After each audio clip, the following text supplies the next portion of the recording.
માતા યશોદા ગૌરવ નિધિ વીમા યોજના.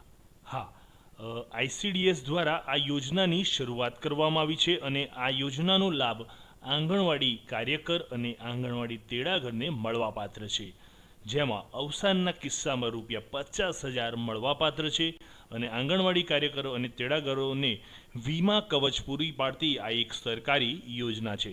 તો ચાલો જોઈએ આ યોજના કેવી રીતે કામ કરે છે. યોજનાની શરૂઆત જોઈએ તો યોજનાની શરૂઆત ક્યારથી થઈ? 1 એપ્રિલ 2009થી આ યોજનાની શરૂઆત કરવામાં આવી હતી. ગુજરાત રાજ્યના મુખ્યમંત્રી શ્રી નરેન્દ્ર મોદીએ આ યોજનાની શરૂઆત કરી હતી. જ્યારે 2009માં ગુજરાત રાજ્યના મુખ્યમંત્રી હતા નરેન્દ્રભાઈ મોદી, તેમને આ યોજનાની શરૂઆત કરાવેલ. વીમાના લાભ સાથે પાકતી મુદતે જમા થયેલી રકમ તથા વ્યાજ સંબંધિતને પરત મળે છે. તો આ જે વીમો છે તેમાં પાકતી મુદતે જમા થયેલી જે રકમ હોય છે તેમાં વ્યાજ સહિત રકમ તેમને પરત મળતી હોય છે. યોજનાનો હેતુ જોઈ લઈએ તો યોજનાનો શું હેતુ છે? તો ગુજરાત સરકાર દ્વારા આંગણવાડી કાર્યકર તથા તેડાગરને સામાજિક સલામતી પૂરી પાડવાના હેતુસર તથા તેમના મૃત્યુ બાદ તેમના પરિવારના સભ્યો કોઈના ઓશિયાળા ન રહે તે માટે માતા યશોદા ગૌરવ નિધિ વીમા યોજના શરૂ કરવામાં આવી છે. તો આ યોજના શરૂ કરવા પાછળ હેતુ શું છે? કે તેમની સામાજિક સલામતી પૂરી પાડવાનો તેમનો હેતુ છે. અને બીજું છે કે તેમના મૃત્યુ બાદ તેમને જે એક માતબર રકમ મળે છે તેના કારણે સભ્યોને ઓશિયાળા બનવાનો ઓપ્શન રહેતો નથી. બીજું છે કે સામાન્ય માણસોના કિસ્સામાં જેમ વીમાની સુરક્ષા હોય છે તેમ આંગણવાડી કાર્યકરો અને તેડાગરોને વીમા કવચ પૂરું પાડીને ગુજરાતે માનવીય સંવેદનાનું ઉત્તમ ઉદાહરણ પૂરું પાડ્યું છે. તો આપ સર્વે જાણો છો તે મુજબ કાર્યકર અને તેડાગરના જે રીતે પગાર ધોરણ હોય છે તે ધ્યાનમાં રાખી સરકારે તેમને સ્પેશિયલી આ યોજના આપવામાં આવી છે અને આ યોજના હેઠળ વીમા કવચ પૂરું પાડવામાં આવ્યું છે, જેના કારણે તેમની સામાજિક સલામતી જળવાઈ રહે. આ પ્રકારે વીમા કવચ પૂરું પાડનાર ગુજરાત દેશનું સર્વપ્રથમ રાજ્ય છે. તો તમામ આપણા દેશમાં જેટલી પણ આંગણવાડીઓ ચાલે છે, એટલે કે તમામ રાજ્યોમાં વિવિધ આંગણવાડીઓ ચાલે છે, તો તમામ રાજ્યોમાંથી એકમાત્ર ગુજરાત રાજ્ય જ એવું છે કે જેણે આ વીમા કવચ પૂરું પાડ્યું છે. તો તેના માટે નરેન્દ્ર મોદી સાહેબનો આપણે આભાર માનીશું. રકમની જોગવાઈ તો આજે 2009થી શરૂ તો કરવામાં આવી, પણ આપણા જોડે 2 વર્ષનો જે ડેટા છે તે આપણે જોઈશું કે એ 2 વર્ષ દરમિયાન આમાં જે રકમ ચૂકવવામાં આવી તેની કેવી રીતે ફાળવણી, કેટલી ફાળવણી કરવામાં આવી છે. તો નાણાકીય વર્ષ 2011 અને 12માં રાજ્ય સરકાર દ્વારા આ માટે ₹5 કરોડની જોગવાઈ કરવામાં આવેલી હતી.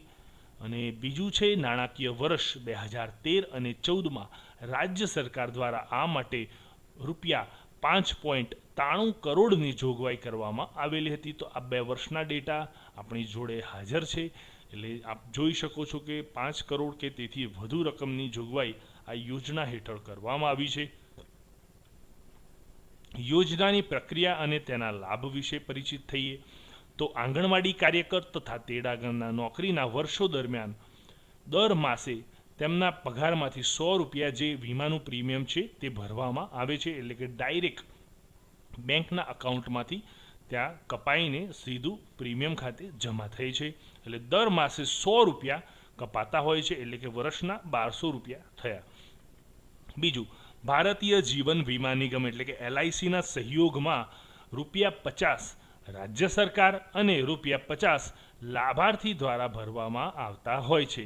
એટલે કે જે આંગણવાડી કાર્યકરના પગારમાંથી ₹50 કપાતા હોય છે અને રાજ્ય સરકાર ઉપરના ₹50 ઉમેરીને ટોટલ ₹100નું પ્રીમિયમ ભરવામાં આવે છે.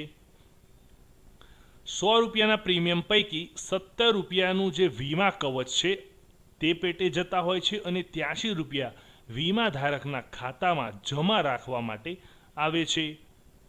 પાકતી મુદત પહેલાં વીમા ધારકના અવસાનના કિસ્સામાં ₹50,000, એટલે કે આની પાકતી મુદત ક્યારે હોય? તો જ્યારે તમે રિટાયર્ડ થતા હોય, આંગણવાડી કાર્યકર અથવા તેડાગર બહેન હોય, તો તમે જે પાકતી મુદત થતી હોય એના પહેલાં જો તમે રિટાયર્ડ થતા હો, બરાબર, તો રિટાયર્ડના કિસ્સામાં તો તમને જે રકમ મળવા પાત્ર છે તે તો મળશે જ, પરંતુ જો તમે રિટાયર થવાના સમયના પહેલાં અવસાનના કિસ્સામાં તમે મતલબ મૃત્યુ પામો છો તો સરકાર દ્વારા આપના જે ફેમિલી હોય છે તેમને 50,000 રૂપિયા તો આપવામાં આવે જ છે, પણ સાથે જમા થયેલી જે રકમ છે તેના પર 8% વ્યાજ સહિત વીમાધારકના વારસદાર જે હોય છે તેમને આ રકમ મળતી હોય છે.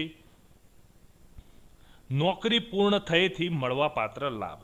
તો આ તો વાત થઈ કે જ્યારે મૃત્યુના કેસમાં, અવસાનના કેસમાં જ્યારે કોઈ મૃત્યુ પામે છે તેવા કેસમાં સરકાર દ્વારા અલગથી 50,000 રૂપિયા આપવામાં આવતા હોય છે.